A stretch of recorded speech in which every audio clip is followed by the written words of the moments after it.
Je voudrais aussi insister, si vous n'avez pas encore voté, il faut voter. Il faut faire entendre vos voix. Il faut voir les candidats.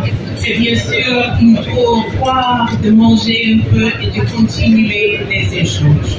Merci, merci, merci beaucoup d'être venus et de nos partenaires. Merci. Déjà, même avant les résultats, on était vraiment très édifiés par la façon dont la campagne s'est passée. Et donc, après ces résultats, on est content du triomphe de la démocratie, puisque dans nos pays ici, vraiment, on peine à arriver à un modèle qui soit acceptable. Les attentes, c'est que certaines questions qui sont importantes pour nous soient au cœur des échanges entre la Côte d'Ivoire et les États-Unis, particulièrement en cette année préélectorale où dans notre système électoral nous avons beaucoup à redire. Bon, on espère que les États-Unis auront suffisamment d'influence sur nos dirigeants pour créer les conditions d'une élection transparente et apaisée. Bon, moi je ne suis pas féministe particulièrement. Pour moi, il faut faire la promotion des compétences. Elle a perdu parce qu'elle devait perdre. Elle a perdu parce que les Américains lui ont préféré Trump. Ça ne remet pas forcément en cause sa valeur. Mais je ne suis pas du genre à soutenir une femme pour soutenir une femme. Mais écoutez, vous avez vu, l'homme propose, Dieu est disponible. On avait dit, il y a beaucoup de calculs qui ont été faits, mais les gens ont oublié qu'il y a la force d'une seule chose, c'est-à-dire la force des urnes.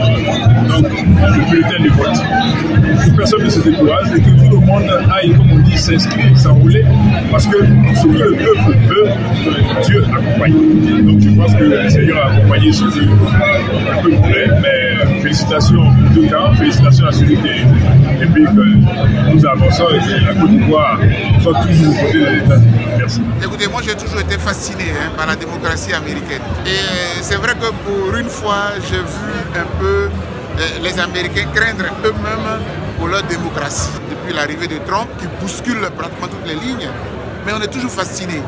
Et vous allez voir que le ciel ne va pas tomber sur l'Amérique. Vous allez voir que dans quelques heures et tout ça, Kamala Harris va prendre la parole pour dire la réalité des faits. Et l'Amérique va continuer. C'est ça qui nous fascine. Et c'est ce que nous, Africains, nous devons pouvoir copier. Ce n'est qu'un processus où les populations désignent un représentant pour diriger leur nation, pour diriger leur pays. Et ça, franchement, même si on avait un penchant pour la plupart dans le monde des démocrates pour Kamala Harris, mais on est toujours fasciné de ce que la démocratie a parlé. Le peuple américain s'est prononcé et le ciel ne tombera pas sur l'Amérique. Le ciel ne tombe pas sur un pays lorsqu'une élection se déroule. La vie continue et elle continuera. Vive la démocratie américaine. C'est un sentiment d'admiration par rapport au système électoral américain. Lors de la campagne, moi j'ai été à Chicago pour observer la campagne des démocrates, l'investiture. Ensuite, j'ai suivi le processus électoral et il y a certains éléments qui m'ont frappé dans la démocratie américaine. La discipline et de deux, le respect des institutions. Deuxième élément, c'est la confiance que les gens portent aux différentes institutions. C'est une campagne qui s'est passée sans violence, programme contre programme, camp contre camp, et au finish, celui que les Américains ont voulu qu'il soit donc à la tête de leur pays, ils l'ont désigné, et donc nous sommes admiratifs donc, du système américain. C'est de dire aux Ivoiriens que l'élection n'est autre chose qu'aller faire le choix du projet qui va commander notre vie pendant les années à venir.